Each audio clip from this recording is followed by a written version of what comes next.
और आज हमारे साथ बेहद ही खास मेहमान हैं, अजय केडिया हैं। केडिया एडवाइजरी के फाउंडर, एमडी और रिसर्च हेड भी हैं। बहुत बहुत शुक्रिया सर, आपने वक्त निकाला, धन्यवाद सर आपका। सर, कामाख्या गोल्ड आउटलुक की बात करें तो पिछले साल भी आप लोग काफ़ी ज़्यादा सुपर बुलिश थे और उस समय मुझे याद है 85-87 हज़ार के आसपास हुआ करता था। आप लोगों ने बड़े बड़े टारगेट दिए तो सारे अचीव हुए। इस बार नया टारगेट गोल्ड को लेकर क्या निकल के आ रहा है? धन्यवाद विश्वन। देखिए, पिछले साल भी हम एक्सपेक्ट कर रहे थे तेज़ी आएगी, बट इतनी एक्सपेक्टेड नहीं थी कि हम 3600 से 56 पे पहुंच जाए। और हमने देखा कि डोनाल्ड ट्रंप के जितने भी एक्शन प्लान बने थे उसकी वजह से हमने ये मूव देखा।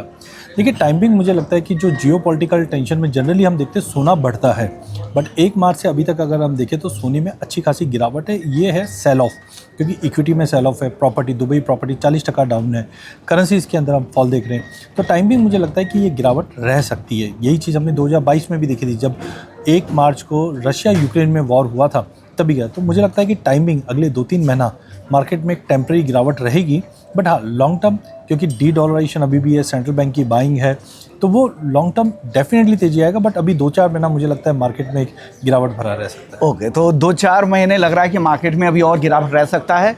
और मॉर्गन स्टैनली की एक रिपोर्ट भी आई है जिसमें ये कहा गया कि सेकेंड हाफ में उन्होंने टारगेट को 10% कम कर दिया। उनको लग रहा है कि रियल रेट इंटरेस्ट रेट है वो बढ़ रहे हैं, क्योंकि यहाँ पर ब्याज दरें कटौती की जो संभावनाएं थी वो कम हो गई है और लगातार डिले भी हो रही है। क्या लग रहा है सर, जो सेकंड हाफ भी खराब ही रहने वाला है गोल्ड मार्केट के लिहाज से?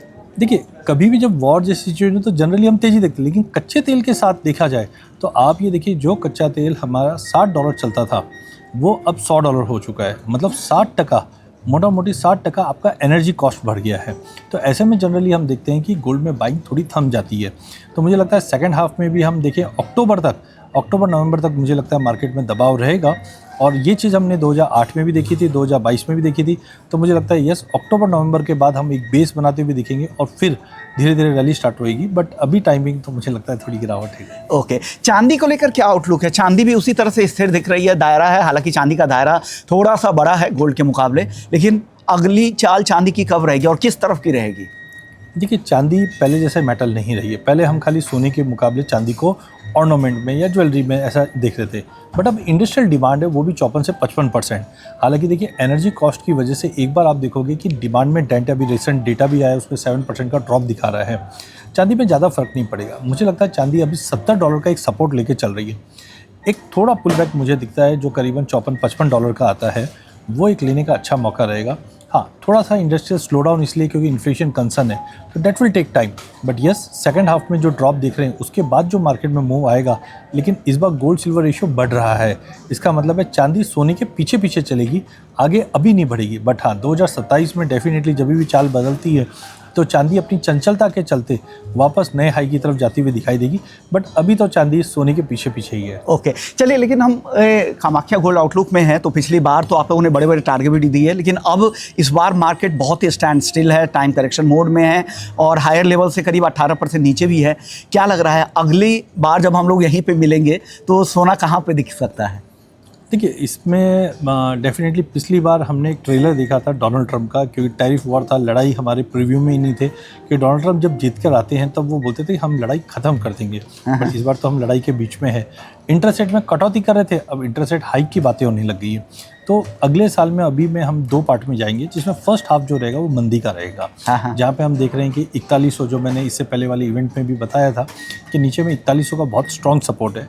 अगर टूटता है तो 3450 से 3500 तक का एक पुल बैक आएगा और वहाँ से मार्केट वापस रिवर्स करता हुआ दिखाई देगा। जो सेकंड हाफ जो अगला है वहाँ से वापस हम देखेंगे प्राइस 6000 की तरफ मूव करता हुआ दिखाई देगा। घरेलू बाजार में देखिए, रुपया मुझे बहुत ही ज़्यादा डेस्परेट दिख रहा है, क्योंकि जिस ढंग से कच्चे तेल हम इंपोर्ट करते हैं और अब कच्चा तेल 100 के ऊपर है, तो हमारे यहाँ पे रुपये में गिरावट मुझे ज़्यादा दिख रही है। जो 96-50 तो बैर मिनिमम जाना चाहिए।